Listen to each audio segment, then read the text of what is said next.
Good morning. My name is Jenny Bro, and I'm a member of this congregation and a worship associate at the UUAC First Parish in Sherborne. Welcome to this house of worship. May you feel welcome here and be held in the presence of the holy. May you find nourishment here to fill your deepest hungers. May you feel the warmth of this community surrounding you, holding you, healing you. May you reflect on the mystery that surrounds us and share blessings for the great mystery that lies ahead. The worship space created here is sacred. Let us see the sacred in each other. We are a community, a human family, worn and broken, and healing and hoping. Bring all that you are and all that you love and rest a while. May we find peace in our presence here together. Welcome.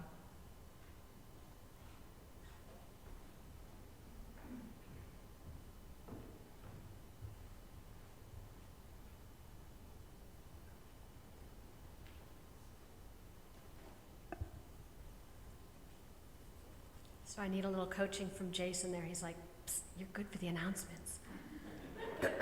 So welcome, everyone. My name is Darrah Bryans. I'm a member here, and I am also the Membership Development and Communications Coordinator. This morning we've got a few announcements, but not a whole lot. The first is that the prayer cards are over here.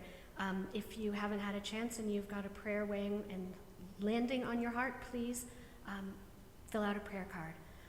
Additionally, I want to let you know that we are going to have the online coffee hour for everyone at home. If you'd like to join us, it's from noon for about 15-20 minutes. The link for that was in the weekly or the Sunday email. Sorry, I'm just checking my notes. GANS, the Good as New shop, is going to be open on December 5th, right after the service. It's our annual holiday gift sale from the Good as New shop. So please bring cash and checks only. They don't take credit cards. And join us for some shopping next Sunday from 12 to 3. And the last would be a shout out to Tim Roper, who's up in our balcony, filling in today on technology. Woohoo! So grateful for Tim today. And as is our custom, we would ask you to please greet our friends at home online. Hey, everybody. And then greet your neighbors.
Good morning. I'm Jason McLean, your ministerial intern. And our opening words this morning come to us from Lutheran pastor Nadia Bolz-Weber. In 2018, she wrote these in a piece titled New Beatitudes for a Hurting World, and they are adapted. Blessed are they who doubt, those who aren't sure, those who can still be surprised. Blessed. Blessed are they who have loved enough to know what loss feels like. Blessed. Blessed are they who can't fall apart because they have to keep it together for everyone else. Blessed. Blessed are the closeted. Blessed are those who no one else notices. Blessed are the burned out social workers, the overworked teachers, and the pro bono case takers. Blessed are the unemployed, the unimpressive, and the underrepresented. Blessed are those without documentation, and blessed are those without lobbyists. Blessed are the kids who step between the bullies and the weak. And blessed are those who have nothing to offer. Blessed are the merciful. They totally get it. Please rise in spirit or body for humming our hymn, This Little Light of Mine.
If I could have June Derling please come forward for the chalice lighting.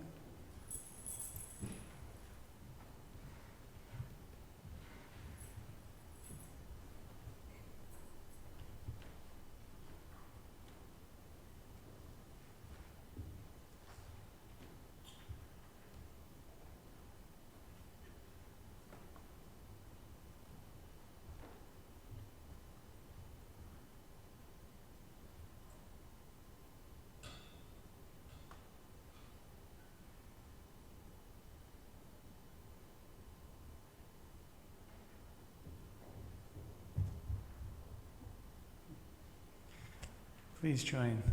Thank you so much, June. Please join in saying our covenant. Love is the spirit of this church, and service is its law. This is our great covenant, to dwell together in peace, to seek truth in love, and to help one another.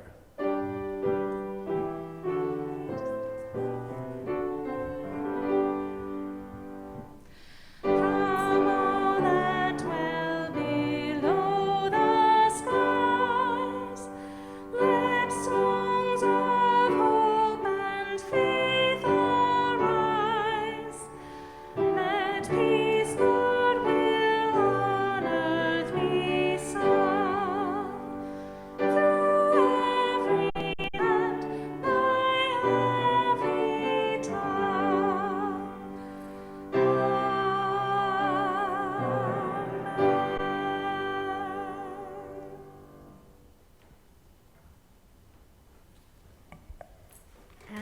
Sunday is the first Sunday of Hanukkah, and Mike Zarin is going to help us light a candle and tell us about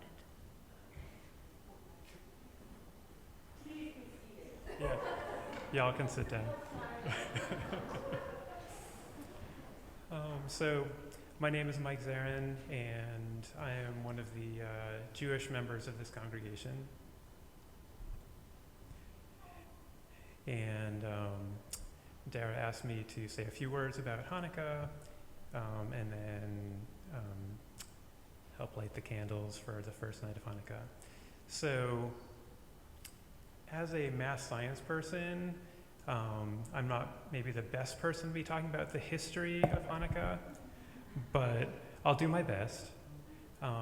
So, in 2nd century before the Common Era, the Jewish people were living under the rule of a king or ruler, Antiochus III, and he had fairly liberal policies, and so let the Jews do what they wanted in terms of their practices and worship.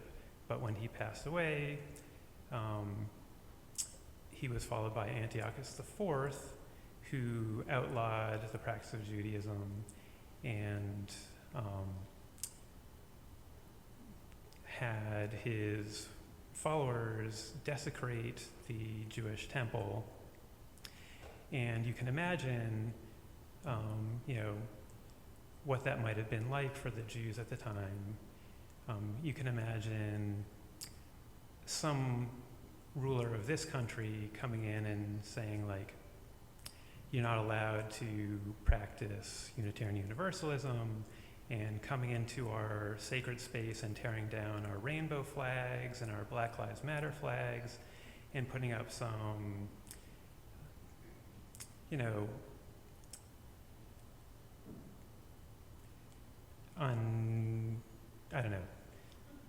some other sorts of flags that we might be, it would sort of defile and desecrate our space, racist or homophobic objects or what have you.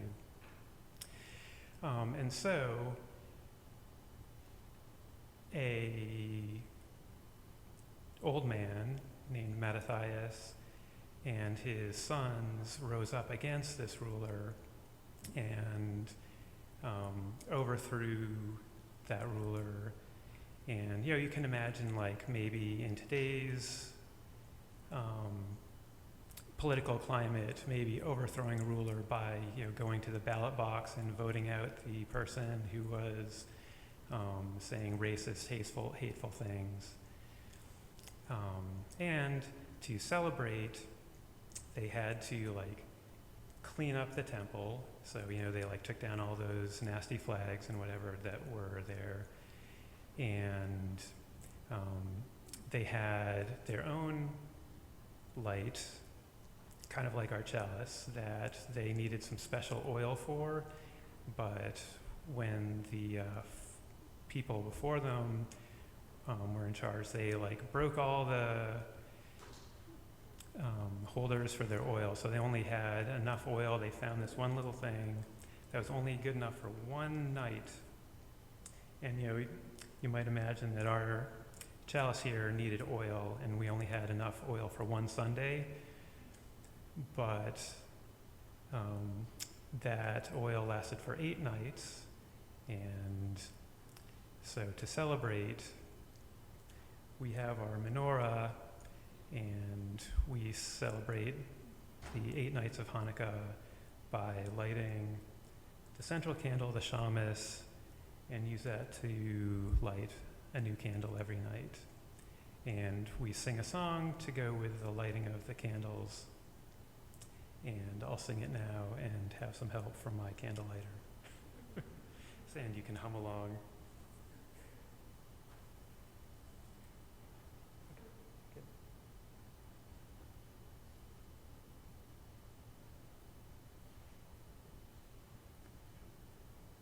Baruch atah Adonai Eloheinu melech haolam asher kitshanu b'mitzvotzav, v'tzivanu lechadlik ner shel Hanukkah. Amen. Thank you.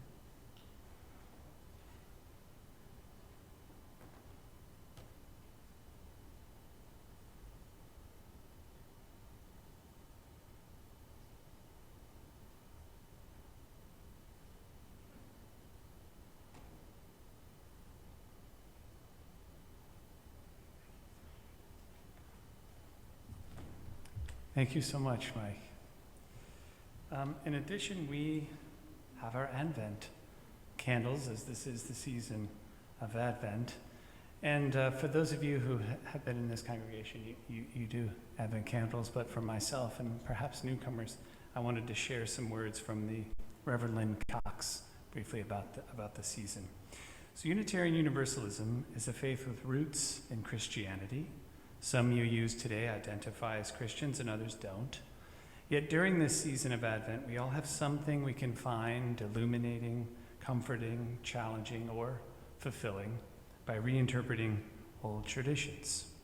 So this year during Advent, we'll light these candles, one each Sunday leading up to Christmas, plus one more in the center on Christmas Eve.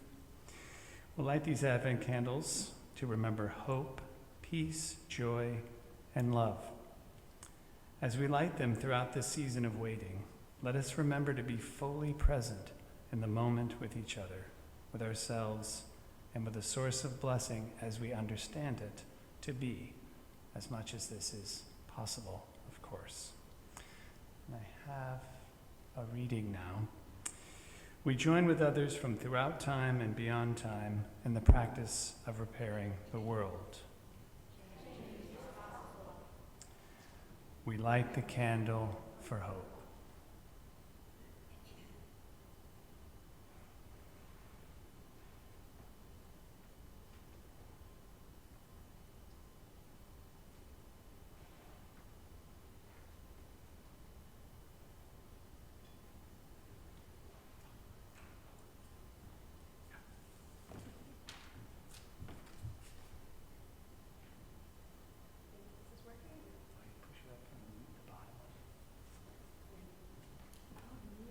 See, nice and simple.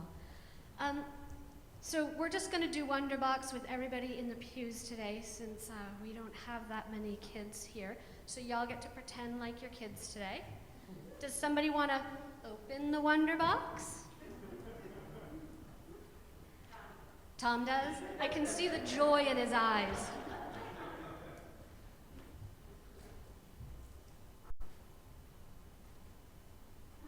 Oh, what is it, Tom? Yeah, it's a box of tissues. I'm like, Heather goes away and we get tissues in our Wonderbox. So the reason I put tissues in the Wonderbox is because what do we say when someone sneezes? Bless you. Do you guys ever think about that? Like, why do we say bless you? Didn't hear that, say?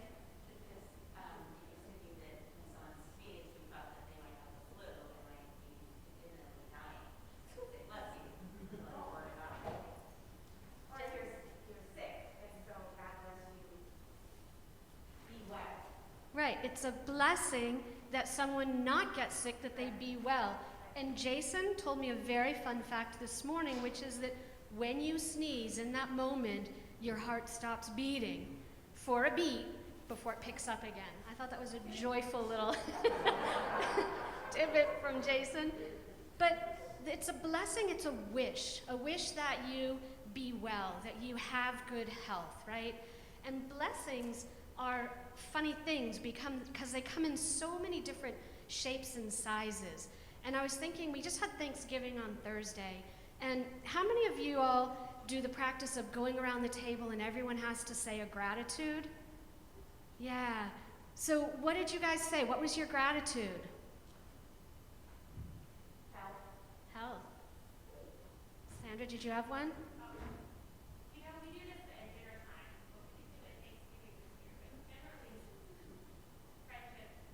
Friendship. Yeah. Togetherness. Family. Yeah. So all of these things, these gratitudes, we can also think of them as blessings. Blessings are good things in our lives. They're joys. They're things that enrich our lives and make it better. So when we're talking about blessings, it's not just this sort of, God bless you, a supernatural coming down and granting you health, but it's the small things in our life. It's the dog that can't wait to see you when you get home is such a blessing in my life, right? Our kids are blessings, even if sometimes they're what we also call a mixed blessing. What about you guys? Anything that you really count as on your list of blessings?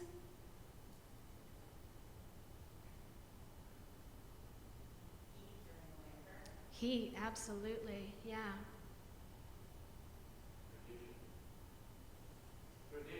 Tradition? A job, yeah. It is a blessing. Retirement, amen. Yeah. Food, yes. Yep. Our bodies. Home. Yep. So many blessings in this world. The sunshine that's trying to peek through the clouds, our sanctuary, which provides us with a space and peace and quiet and sanctuary, are all blessings in our lives.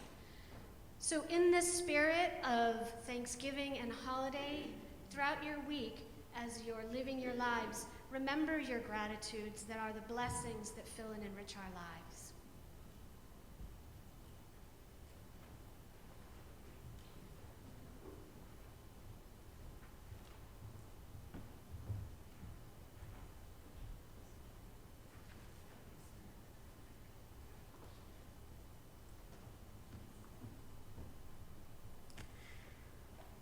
This is the time when we draw near to our center, to ourselves.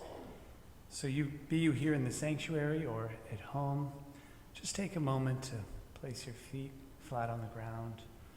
Take a few nurturing breaths. And give yourself to these moments of prayer, silence, and stillness.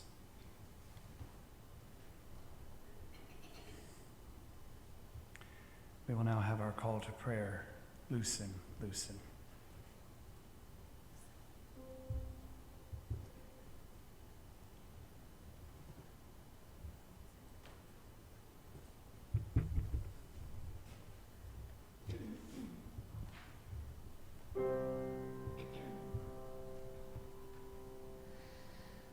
Loosen, loosen, baby.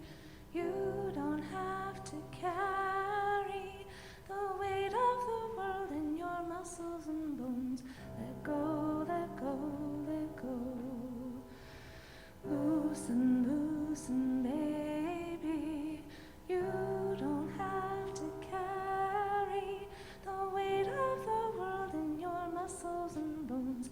Let go, let go, let go.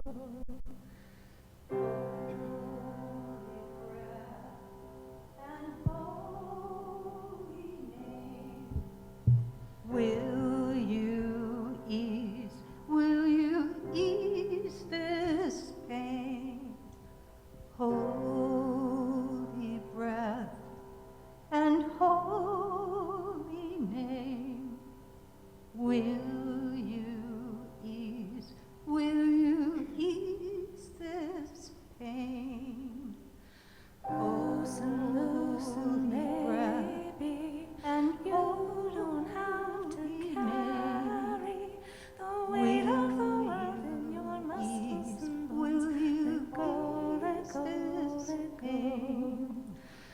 Loosen, loosen, baby, and you don't have to carry the weight of the world in your muscles and bones. Let go, let go, let go.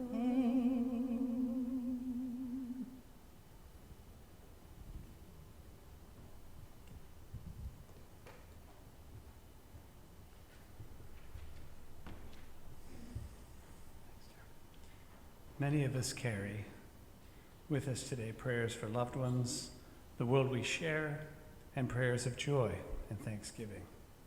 We share the following prayers for loved ones. We have a prayer from Kathleen and Dolores.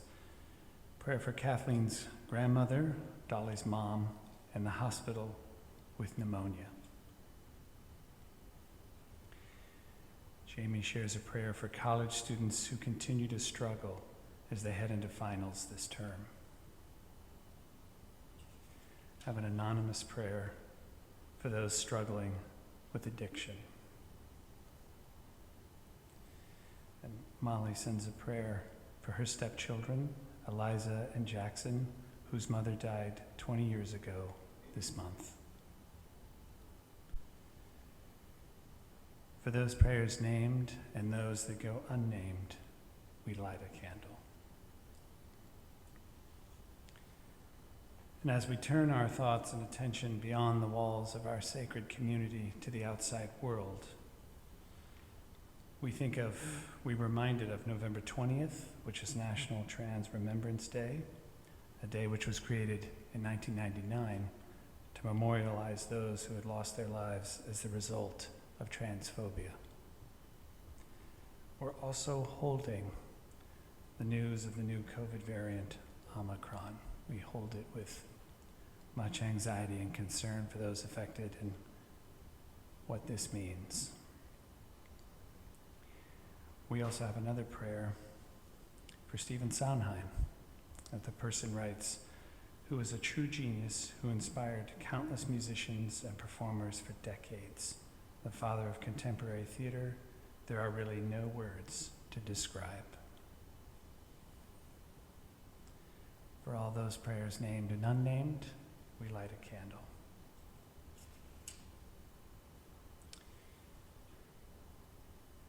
And as we try to balance all that we hold with our joys of Thanksgiving, we're holding Darrah's moment, Wonderbox moment, these blessings and these prayers. We have another prayer for Stephen Sondheim and all he gave us. And I have to say, I third these prayers. For anyone whose life has been changed by musical theater, which mine certainly has, it's a major loss. We have another prayer of thanksgiving. Sandra prays for my beautiful friend Kathy and my amazing goddaughter Annika, who are visiting from Baltimore. That's Thanksgiving indeed. And then we have an anonymous prayer, seeing family in person after so long. There was an exclamation point, so I tried to do my best. For all those prayers of thanksgiving and those named and unnamed, we light a candle. Please join me now in the spirit of prayer and meditation. God of many names and no names, we seek to open ourselves to this life, though it scares us.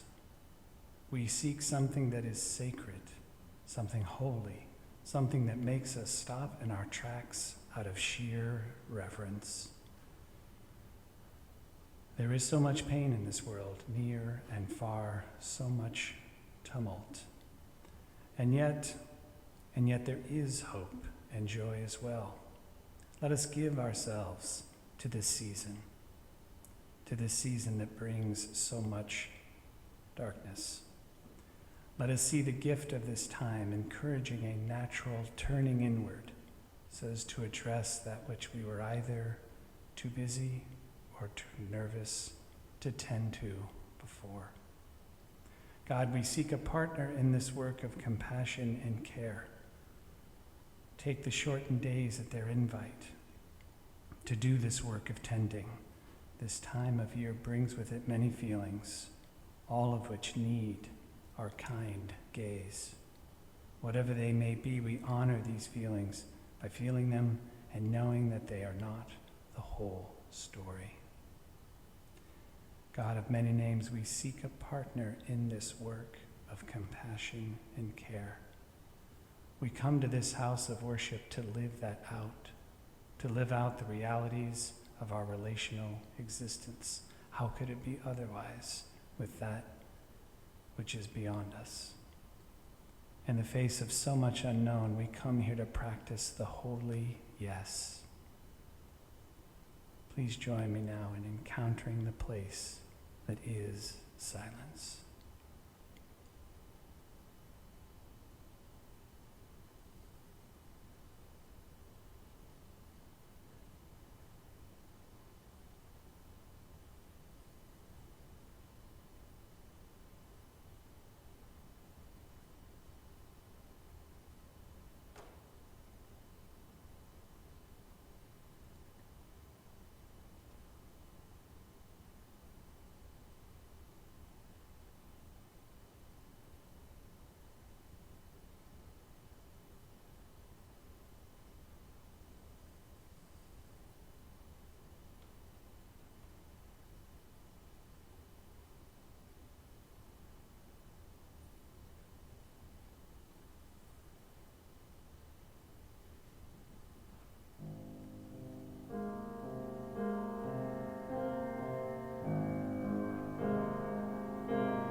Today's reading is from John O'Donohue's To Bless the Space Between Us.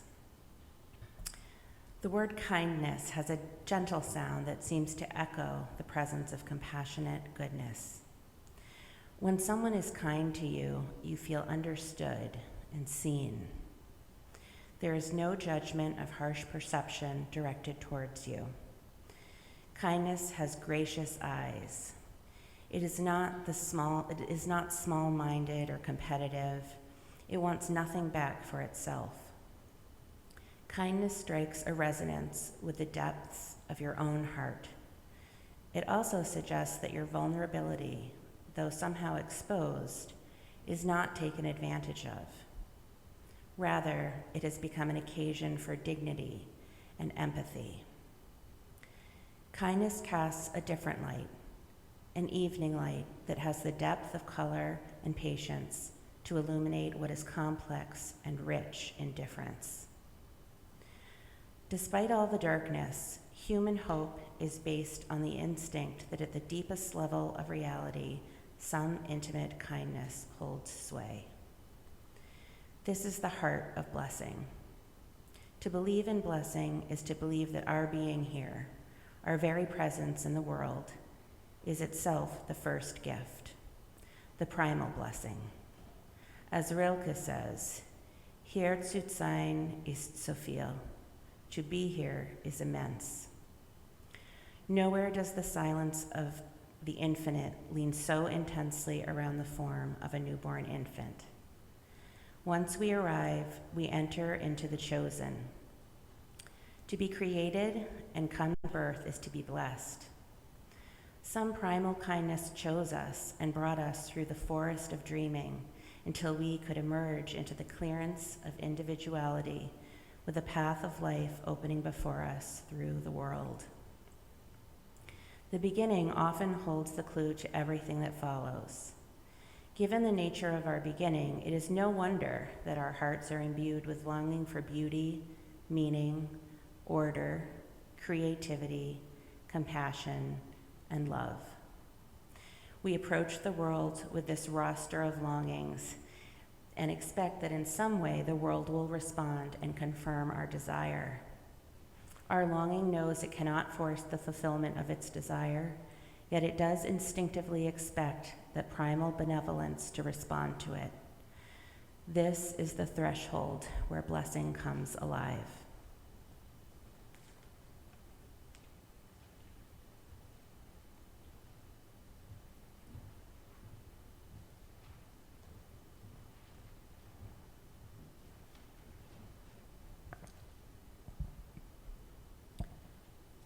Our offering recipient this morning is the Massachusetts Transgender Political Coalition. This is an organization led by and created for trans people. As many of you know, November is Transgender Awareness Month, and November 20th was the Transgender Day of Remembrance. And I'm quoting from their website.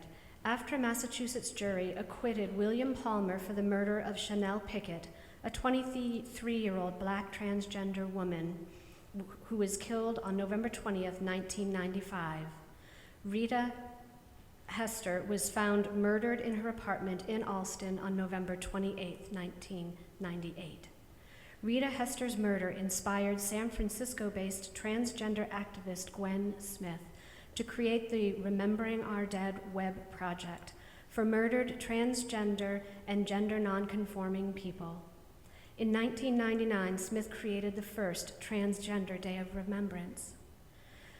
MTPC envisions a world and works toward a world in which all trans, non-binary, and gender-expansive people are valued and celebrated, that fully participate and thrive in all areas of society, that are able to actualize their full potential and self-determination to shape the future. Please give as generously as you are able. And as always, there will be a code on the screen for online giving. They're also on the order of service template in the pews. And thank you.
Sarah and Rita, that was really beautiful. I appreciate it. And Kathleen, sorry, I didn't mean to diss you. My sermon this morning is called Don't Block My Blessing. And a few weeks ago, I was sitting in Marsh Chapel at the BU School of Theology, where I'm in seminary.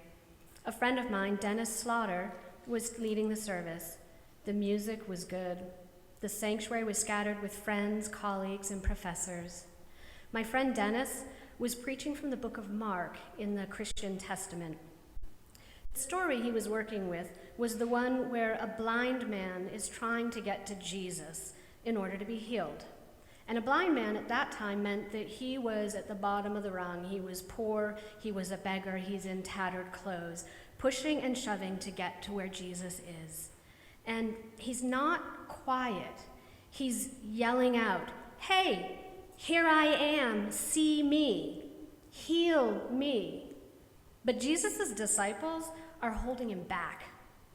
And they're telling each other that this beggar, this blind man, is not worth Jesus' time. They've got bigger fish to fry and more important people to see and to save. As Dennis is preaching, he's building up a crescendo, envisioning what this blind man is feeling and experiencing. And in the voice of the blind man, he cries out, "Don't block my blessing." Don't block my blessing. These words hit me like a bell rung in my heart as I felt their reverberations all the way down to my soul. Don't block my blessings. Dennis meant this literally, for the blind man being blocked from getting his blessing from Jesus. But I'm hearing it in my soul, and I'm hearing it metaphorically.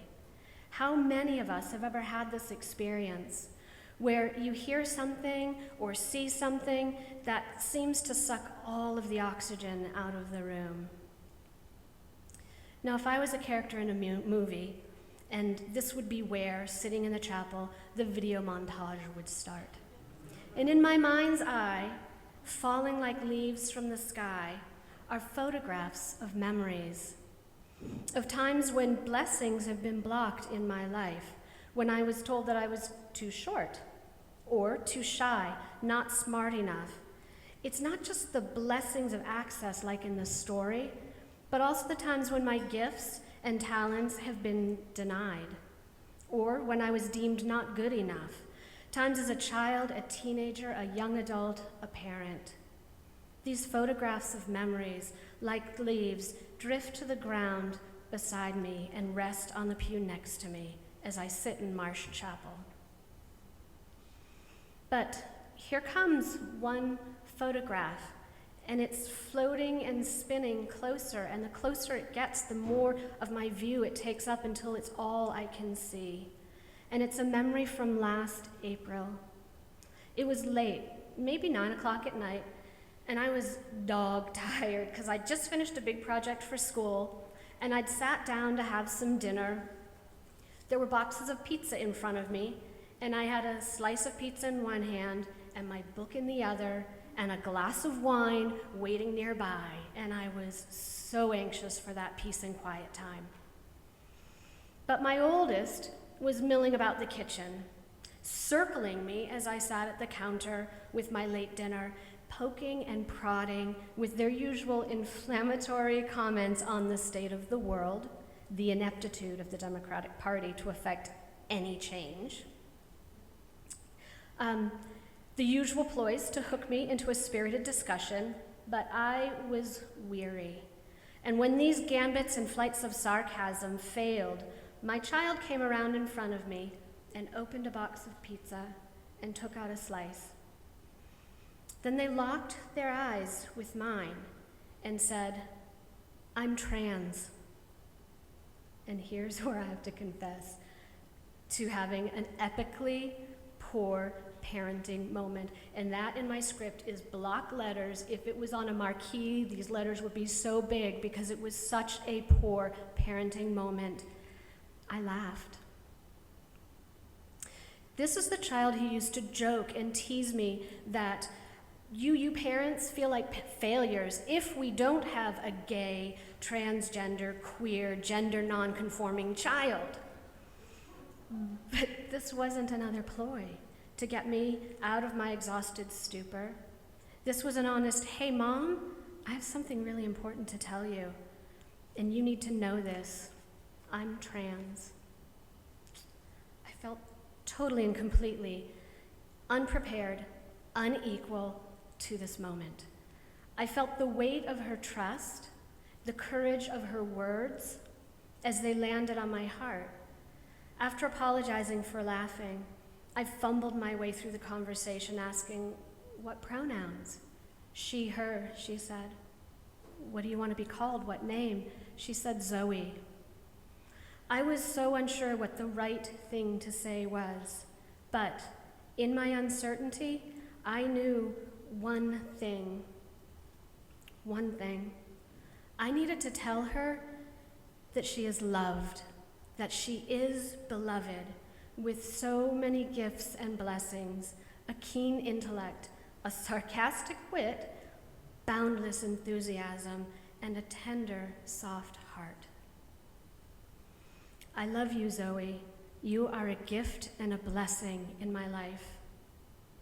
How often in our lives do these moments occur when we're both living in the moment and removed from it, wanting so badly to get it right? How do you tell your child so that they understand that everything about them is a blessing? So as this memory unspooled in my head, sitting in Marsh Chapel, socially distanced, mask on, tears trembling at the edge of my eyes, I repeated Dennis's words under my breath. Don't block my blessings.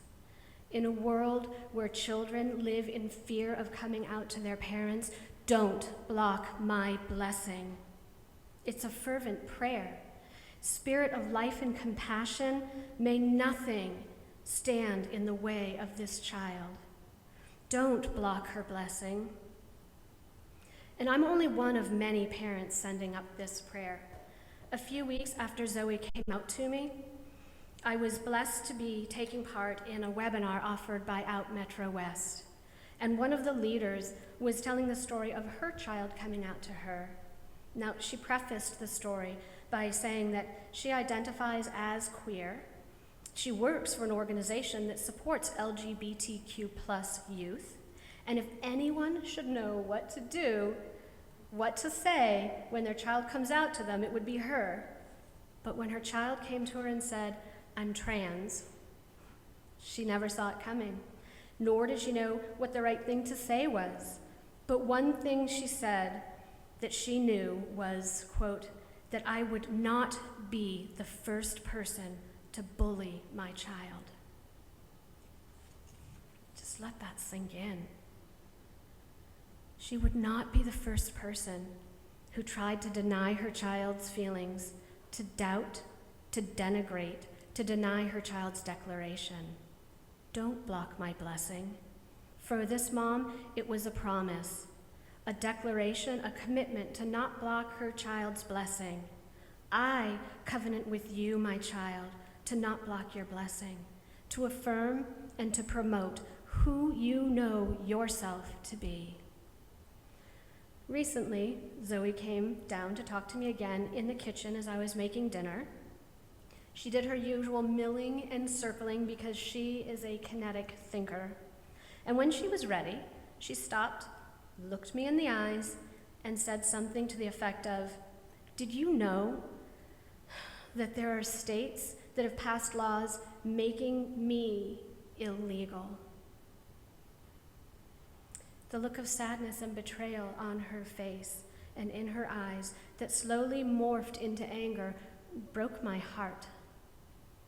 And I sent up a silent prayer that this world would open its eyes and see the blessing of my child as she is.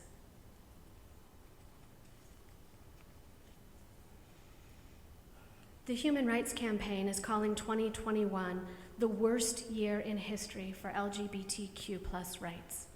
As of last May, there have been a whopping 17 bills passed on the state level that do everything from restricting trans girls and women from participating in sports, to restricting bathroom usage to the gender assigned at birth, to preventing schools from recognizing trans and gender non-conforming children, to criminalizing healthcare for trans people. When I read this Human Rights Campaign article, when I see the heartbreak on Zoe's face, when I think of all the transgender people in this world facing doubt, discrimination, and hatred for simply being who they are, I can lose hope. And as I stand here in the sanctuary this morning with clouds and sun weakly filtering in through our windows in this beautiful space, I look out and I wonder, who has blocked your blessings? What photographs of memories are drifting down around you? What tender growth of blessings do you hold in your heart? As we heard from John O'Donohue in this morning's reading, despite all the darkness, human hope is based on this instinct that at the deepest level of reality, some intimate kindness holds sway. This is the heart of blessing. To believe in blessing is to believe that our being here, our very presence in the world, is itself the first gift, the primal blessing. Our existence is a primal blessing. This is the hope I want to offer to Zoe. We do not have to become a part of a system that blocks the blessings of others. We can choose differently. We can offer kindness from the depths of our own hearts, from the roots of our own blessings. We can choose to not take advantage of another's vulnerability. We can choose to offer dignity and empathy. We can choose to not be the first person or the second or the 100th person to bully, repress, or denigrate. Instead, we can open ourselves to the possibility of being blessing boosters. We can say to the blind man asking for blessing, "We see you." We can say to the trans child, "We love you." We can say to the blessings inside ourselves that were never given space to grow, "Come into the sunlight. Don't block my blessing." Pray it loud and proud. We have gifts to bring. We have love to give. Don't stand in our way. Don't hold us back. Don't block our blessings. So everyone, please say it with me one more time. Don't block my blessings. Amen. May it be so. Please rise in body and spirit, for our closing hymn, The People's Peace.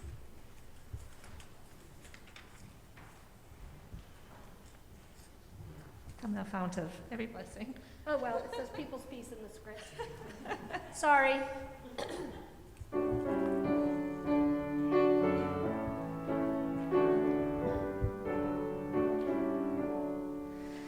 Come thou fount of every blessing, tune our hearts to sing thy grace.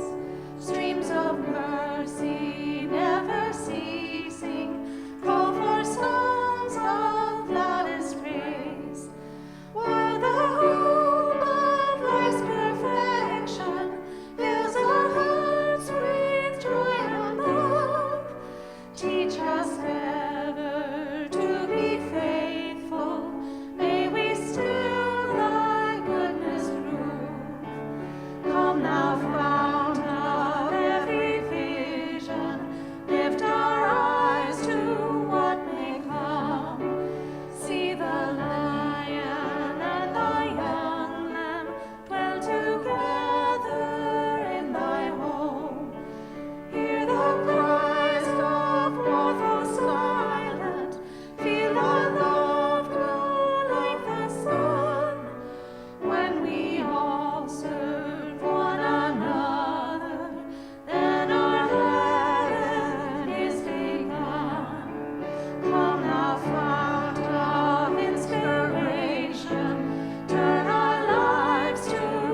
please join me in saying our call to ministry?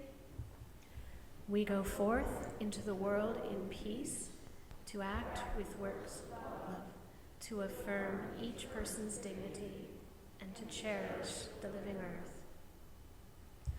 May we offer kindness and compassionate goodness. May we illuminate what is complex and rich in difference. May we believe in our primal blessing. May we go forth as blessing boosters, proudly proclaiming, praying, and professing, don't block our blessings. May it be so, and amen.